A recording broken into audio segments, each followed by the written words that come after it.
Hey everybody, Dave Hodges here, host of the Common Sense Show. We are the show that is freeing America one enslaved mind at a time. Thank you so much for joining us. Really good to be with you. Thank you so much. Please share far and wide. We have a nation to save. We really have a planet to save, and America has to lead the way, but we need the sound of millions of marching feet to support Donald Trump and his administration, because if we don't, we'll end up like we did in 2020. Anyway, I was telling an interesting story to me, maybe to nobody else, but I was having a late night conversation with Paul Preston on the phone, and I told him about my one experience in politics and how I got started in this business. And he said, "You got to tell your audience this." I thought, I don't know that they'll find it valuable or interesting. And he said, I did. And so I'm going to try it. If you don't like it, I apologize. We'll go right back to what we do. But some people want to know the origins of things, and I'm happy to provide that for you. Hey, we are brought to you by Noble Gold. The things in the world are getting very, very, very, very dicey, very dicey. We're going to actually cover this in a later broadcast, but you need food, water, guns, gold, ammo, natural medicine, and tools. And I want to stress Noble Gold. Noble Gold, Noble Gold, Noble Gold. Why? Because I've done it and I don't have retirement at risk. The banks can keep it. Dodd-Frank 2010, that's the law. It's unconstitutional, but that's the law. And your bank account can be protected as well too. Noble Gold can do all this for you. Now, the federal government wants me to tell you that there's no guarantees, and I agree with that. That's true. There's always a risk when you're involved. But I've been with Noble Gold as an advertiser for 8 years, a customer for 7. I sleep better at night knowing that I have a good portion of what I've got is protected. Let's hope that's the most of my worries, if you know what I mean, with all that's going on. So I want to send you a free information packet and give you a phone number to call. DaveHodgesGold.com is where you go, DaveHodgesGold.com, or call 877-646-5347, 877-646-5347. They will not push you to close anything. You have to close your own deal. They facilitate. 877-646-5347. Okay, I was looking at my life some, 22, 23 years ago. And I was coaching college basketball. I was teaching my psychology classes and stats and research. I loved it. I had a good life. But my wife and I were living in a portion of Glendale, Arizona, a suburb of Phoenix, that we didn't think it was conducive to raise a family in. So we said, "What do you want to do, honey?" And she said, "I'd like to live in a rural area, but close enough to the city." Well, we found such a thing. Had a great deal on a house, loved the house we're in, and it was to become eventually our retirement home. It sounds familiar to a lot of you, doesn't it? Yeah. And my father-in-law gave us a pool. We loved the home. There was so much to be done on it. We love the location. You see the stars at night, no street lights. It was fantastic. You could hear a car from 3 miles away. It was just beautiful. And then one day my neighbors start telling me, "Dave, I can't get a permit to build a fence. And I had a little storm damage and I can't get a permit to fix it." And I'm hearing these things. I go, "What the hell's going on?" And then my wife simultaneously heard the same stories. And she said, "Well, I think the government has ruled against us." Oh, okay. What do they want? Well, it looks like they want us off their property. So I started making calls and I got a clearer picture. They did want us off our land. They said, "We're denying all permits. You shouldn't be where you were. You should never have built there." Wait a minute. We moved in with all the necessary permitting for Maricopa County. Key phrase, Maricopa, Sinaloa cartel, Chinese dominated county. Now, should I have been surprised? No. But I didn't know the details about the corruption in Maricopa County and the state of Arizona as much as I do now. So we're sitting there thinking, what are we going to do? Well, as we looked into it, we were told, "You moved too close to an Air Force base." Well, all the West Valley developments, and we technically qualified as West Valley, have to have a notice of abeyance from Luke Air Force Base to say your development's okay. And we had exactly that. It was in part of the paperwork we signed when we signed the contract to build the house. So I said, this doesn't look right. And then one night, really late at night, it was 12:30 in the morning. My wife said, honey, come to bed. Because I was researching our problems. And I knew it wasn't the Air Force Base because they had to fly over 300,000 people to get to us. Plus, we had discovered there were three other areas in Arizona that had the same problem. The small town of Gila Bend, the farmers just east of Yuma, and just south of Tucson, mostly university professors, by the way. That was a big mistake for them. So the four of us. And one night I'm looking at this document on the Maricopa County Association of Government, and it showed a Canamex highway. And I said, I've heard of that. And I went and looked it up and it said Central American Free Trade Agreement to blend Canada, United States, and Mexico with a common transportation system. And I thought, oh, okay, I kind of know this. Oh my gosh. It was eye-opening. It wasn't the base. They wanted us off our land because we saw the routes.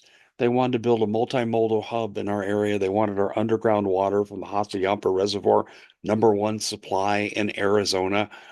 And I said, oh my gosh, they want us out of the way so they can build their super international highway system. And they don't want to pay us for it.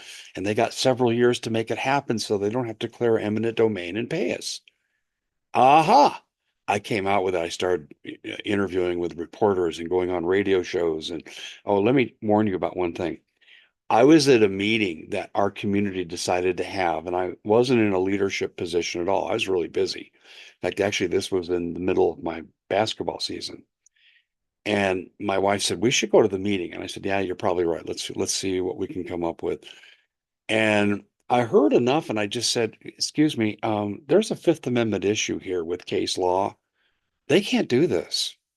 It doesn't matter how noble their cause is. They can't do this. I made the mistake of speaking up, and you're the spokesperson, Mr. Hodges. No. Yeah, oh, you listen, you'll be gosh. And my wife's looking at me like, okay, you opened your big mouth. So I became the spokesperson and I was on all these radio shows. And really, like, I got to tell you, I had some people that really helped in the beginning. And I want to mention Ernie Hancock from Freedom's Phoenix, as in freedomsphoenix.com. Ernie was with me from the beginning, and he used his influence greatly, as I'll tell you, as this story unfolds. So I started telling people, well, I can tell you right now, this ain't about the Air Force Base. And their public information director said the developments were getting too close to Luke. We were over 30 air miles north of the base. Okay, so that's bullshit.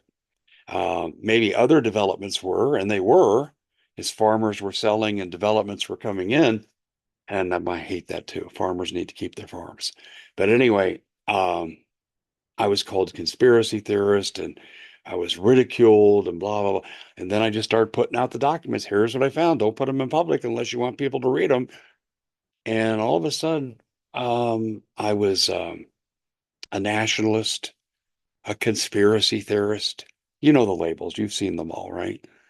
And I even was abused for my trouble.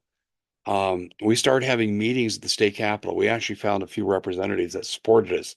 And so we had a meeting at the state capitol. And McCain's people were there, and he was the co-sponsor of CAFTA, Central American Free Trade Agreement, that was bringing this in. Ted Kennedy was the other sponsor. And McCain had a few of his lackeys at this meeting just to make sure we didn't get out of line. And they were telling us, well, you're getting in the way of progress, and you're still a problem for the Air Force, even though that was bullshit. And I spoke up and I said, what I'm seeing here is a complete disregard. And I'm approaching an age where I can't start over and I'm not going to start over. So here's what I'm going to do. And McCain was thinking about a run for the presidency and getting his party's nomination. And I said, when McCain goes to Connecticut, I'm going to be on the next day on Good Morning Connecticut talking about how this senator doesn't give a damn about the Fifth Amendment. He doesn't care about property rights of his citizens. And this one clown said, bad things happen to people that do stuff like that. I'll be honest, I wanted to kick his ass right there, but nonetheless, I tried to remain professional, keep my demeanor, because we did have some support. It wasn't too much longer when I started making these appearances that were at our former house that we still own, and we were having a family get together. It was more convenient, centrally located for the family. Probably about 20 people in the house. And it just so happened I had an interview that night, later in the night, with the late Jim Mars, and my news director, Andy DeRiso, was on with us. We get to about a minute to the end of the show, and I'm getting ready to close out. And I'm telling Jim, hey, Jim, tell people how they can follow you and that kind of thing. And then boom, boom, boom, boom, boom, boom. I estimate 8 shots, and that's what my neighbor thought too. Two guys were witnessed by two of our neighbors jumping out of a van, ski mask firing over our house. Thank goodness they didn't fire into the house. You want to believe in coincidences? Yeah, yeah, yeah. Anyway, we started an 8-year battle, and we easily could have won. But the problem is we couldn't get lawyers to stay with us. They'd always quit. Yeah, I even got a guy who was a former basketball player, team I coached against. I used to talk to him. We had mutual respect for each other. I really liked the young man. And when I heard he was the lawyer of the firm that I got set up with, I thought, oh my gosh, this is awesome. I love this guy. And he was almost in tears when he told me this. This is what 4 law firms told us. My partners would like to be judges someday, and McCain's people have told him, if you take their case, you have no chance. And he goes, I am really sorry. And so we were 0 for 4. And then here comes Ernie Hancock. And Ernie said, and I can't believe I'm going to admit to this, Dave Hodges was almost a politician, an unwilling politician. And now some of you are sitting back and go, oh, you've got to be kidding. You, a politician? I mean, it's funny. Anyway, Ernie came to me and said, Dave, we have a problem in our Libertarian Party. And Ernie was the county chair for the Libertarian Party at that time. And Ernie said, the state's making us have a candidate who's certified to teach, and our candidate wasn't. We don't agree with the ruling, but, and I said, we need you. And I go, what? I said, Ernie, you know me. I am not your guy. I am not, I can't do that. I'm not a politician. I said, I'll put liberals in tears. And he said, well, you're not going to win. I said, why? He said, well, first of all, we have to write your name in to the primary. He goes, well, probably get you through that, but you won't win in the general. And I said, well, what do I have to do? He said, you have to make 3 appearances out there, and we'll have a little mini website for you. And so, like League of Women Voters, that kind of thing. And so I did the bare minimum. I didn't run. I did nothing. I never went for an interview. No radio station ever interviewed me. Newspaper didn't interview me. So I have no chance. And I looked at the pay, and it was less than half of what I was presently making. And my wife had just stopped being a big corporate executive to raise the family. And the pressure's on yours truly, right? You got to produce, Dave. It's your family. So I'm looking at that and I said, Ernie, I better head and win because I'll be in deep doo. And he said, you won't win. Well, here comes election night. We sit down at the table to have dinner, TV's on, and they brought in the early ballots. I was up by 5%. I called Ernie. I don't think he heard me ever say so many bad words. And he goes, you're not going to win. You're not going to win. Blah, blah, blah. But by this time, my students and some of they said their parents, these adult students said, yeah, we're voting for you. You'll be awesome. You'll straighten out education. No child left behind. You know, that kind of crap. Okay. So I'm thinking, oh gosh. All right. So as the night went on, I eventually lost, I think it was like 58 to 42%. And I didn't campaign. The fact that 42% of the people would vote for me without campaigning says something about the electorate, doesn't it? But I'll leave it at that. And by the way, thank you for voting for me. I'm not sure what I stood for, but I had probably less of a campaign platform than Kamala Harris. So anyway, that was my story. And then within 2 days, Ernie Hancock, man of his word, great friend of the American people, too. I want to say this guy's a great reformer. I got a call from the Goldwater Institute, this big public nonprofit law firm that takes on cases where people are abused. And this lady called and says, I'm calling for Clint Bullock, who's now, by the way, on the Arizona State Supreme Court. Really good guy, fair-minded, cared about his job. Reminds me of Tom Fitton of Judicial Watch. Yeah, same kind of demeanor, but aggressive, takes no crap. And so I talked to her, and then Clint called me, and I said, Clint, you obviously we're in some trouble here, and they're just wearing us down for the kill when they want to come and build the highway. Then they'll close the avenues. He goes, no, they're not going to. And we sued, and on the courthouse steps, they settled because we were totally in the right. So we finally found our lawyer, the fifth one, who didn't quit us and won for us. And I'll always be thankful to the Goldwater Institute. They solicit funds, and Clint Bullock on the state Supreme Court. I'll always be eternally grateful, and most of all to my friend Ernie Hancock. I fulfilled my promise. I ran for the office. I did what I was asked to do, and not one step more because I didn't really want the job. I don't want to be elected to anything. Okay? I don't, because I don't like very many politicians. I'll be honest with you. Not that you'd ever notice that. So anyway, this is how I got to be where I am, sort of. How did I get behind the microphone? Well, interesting story is I was going out and about and going on shows. One man in Wickenburg, actually a realtor in our neighborhood, who absolutely did not like what was happening to us. And she said, Dave, this guy out in Wickenburg, Pete Peterson, who's now passed on, he wants to interview you. And I didn't interview with Pete once. I interviewed with Pete 3 times. And then Pete was hearing some of the things I was doing. And he said, would you like to have your own radio show? I said, Pete, I'm coaching basketball. I said, I don't really have any free days or nights. And he said, well, how about Sunday? Could you do a Sunday afternoon? I said, yeah, I could do that, but I'm not qualified. He said, trust me, you'll be fine.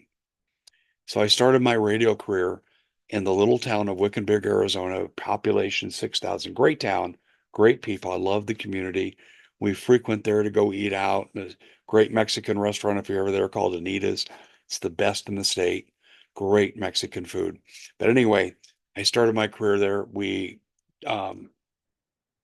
basically well, we went into other stations. Other stations picked us up. I think we got up to 8 before I left. They had a group buy the station out from Pete before he died.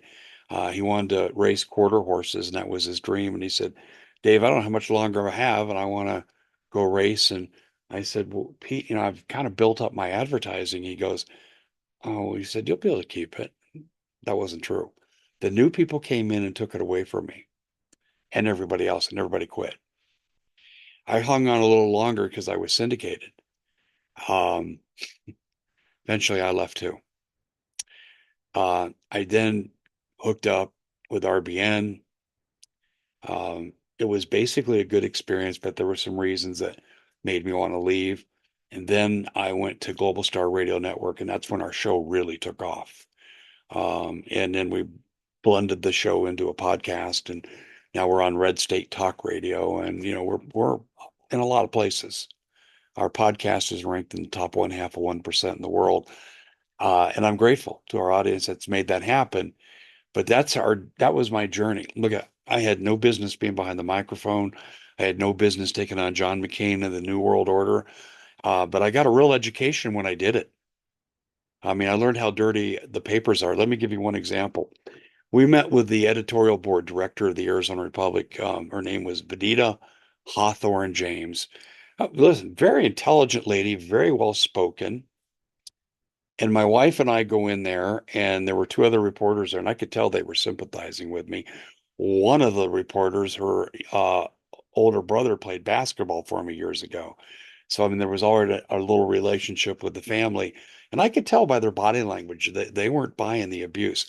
But the head of the editorial board, and we had it nailed. We had Fifth Amendment, we had case law, the Coastal Commission of California versus, okay, that kind of thing. And we had it all. And at the end, she said, very well organized and very well stated, but just for the good of the country, can't you just get off your property? And I said, you mean without any compensation? She said, yes. That was the Arizona Republic. Sounds like the Democrats we have today, doesn't it? It truly does. So that's my story about how I got behind the microphone and the battle that I had to get here. Ernie Hancock used to have me speak at his group called the Arizona Breakfast Club. And Ernie introduced me one time and he said, I'm going to introduce you to the man that the New World Order wished they had left alone. I thought that was probably the most flattering introduction I've ever had. But anyway, people say, okay, well, Dave, what qualifies you to come here and do this? Well, in the 8 years I was battling, I attracted the attention of people like Pat Wood, and Pat and I are friends today. And most of you know who Pat is, right? Technocracy News, right? And other people, just great people. Um, Bob Dacey, who was Alex Jones' guest host, he was my second guest on my radio show. Jerome Corsi, who I just had on about a month ago. I was very lucky to get really widespread support from a lot of people, and most of them I had no relationship with. They didn't owe me anything, yet they stood up for me. I'll always be grateful to these people and what they did for me. Always. And without Ernie, I don't know where I'd be now. I'd be destitute, not living in the nice home that I have now. But in those 8 years, I really became educated about the quote New World Order. This was when the Amero was going to be the money, and we had the North American Union. Remember all that? All right. Okay. And it was really truly the beginning of globalism. And I thought, I don't want this crap. And eventually I left coaching in college coaching in 2012. And it was the year that we won our independence, so to speak, from the tyranny of the state of Arizona and the forces of John McCain.